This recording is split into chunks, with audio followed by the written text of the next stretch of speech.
तो hello friend, मैं हूं जॉय और आज हम गैस के बारे में जानने वाले हैं।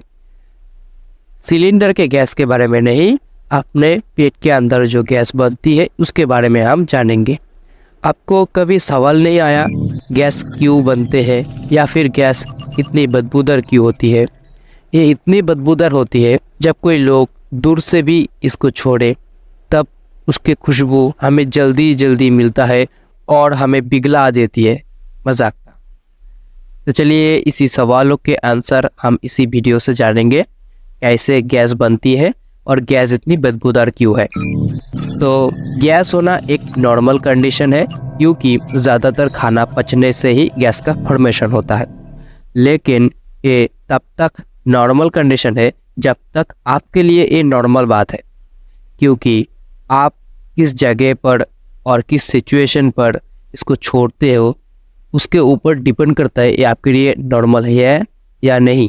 एक लोग एक दिन में 0.6 से 1.8 लीटर गैस अपने पेट पर बनाती है, या फिर कह सकते हो एक लोग एक दिन में 13 से 21 बार गैस छोड़ सकती है, एक नॉर्मल कंडीशन है। तो ये गैस हमारे बॉडी की किस किस कंडीशन को डिनोट करता है, चलिए जानते हैं।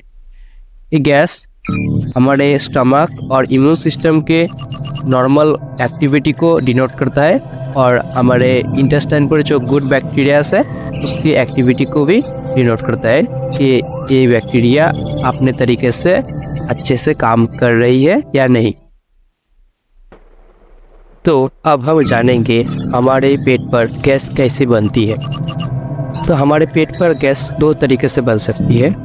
एक, हम जो हवा अपने नाक से इनहेल करते हैं ये हमारी पेट के अंदर भी जाते हैं। कुछ हवा हमारे स्टमक पर ही रहते हैं। जब हम खाना खाते हैं तो ये हवा डकार के रूप से निकल जाती है और हमारे इंटेस्टाइन में जो गुड बैक्टीरियाज है इससे मेनली गैस बनती है। तो हम जब किसी खाने को खाते हैं पहले तो हम उसे मुंह पे चबाते हैं। हमारे मुंह पे है सलाइवा जिसमें टायलिन है। आपको बता दूं, टायलिन एक एंजाइम है जो कार्बोहाइड्रेट को पचाती है।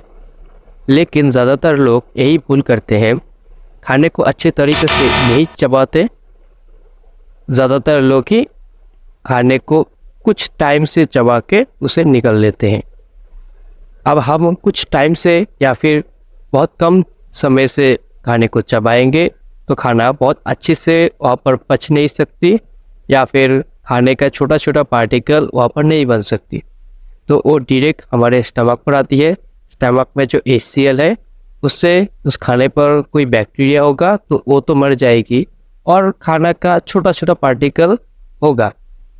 लेकिन उनमें से भी बहुत सारे बड़े पार्टिकल होगा जो हमारे स्टमक से हमारे स्मॉल इंटेस्टाइन में जाएगा। हमारे स्मॉल इंटेस्टाइन में डिओडेनम एक पार्ट है, यहाँ पर ही ज़्यादातर खाना पचती है। यहाँ पर सब खाना आएगा, सब खाना बाइल जूस, पैनक्रियाटिक जूस के थ्रू सब पच जाएगा और एब्जॉर्प्शन हो जाएगा। लेकिन जो बड़ा पार्टिकल होगा खाने का वो यहाँ पर पच नहीं सकता, वो आप बड़े इंटेस्टाइन यानी कि लार्ज इंटेस्टाइन में जाएगा।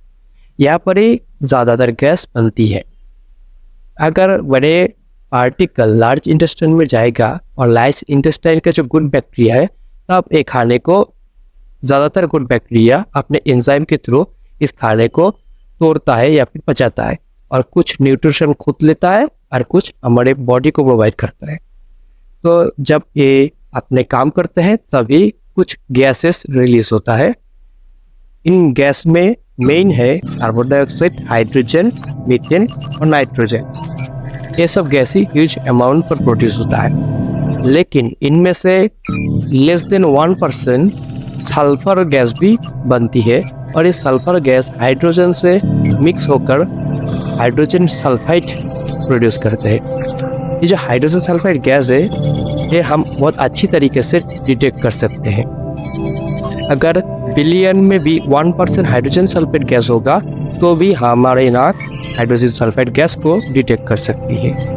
इसीलिए अगर दूर खड़ी कोई लोग ऐसी कोई हरकत करें जिससे हाइड्रोजन सल्फाइड निकलती है उससे हमारे नाक को जल्दी पता चल जाती है यहाँ पर हिरोशिमा नागासाकी का बम ब्लास्ट हुआ है। तो ऐसे ही हमारे पेट पर गैस बनती है।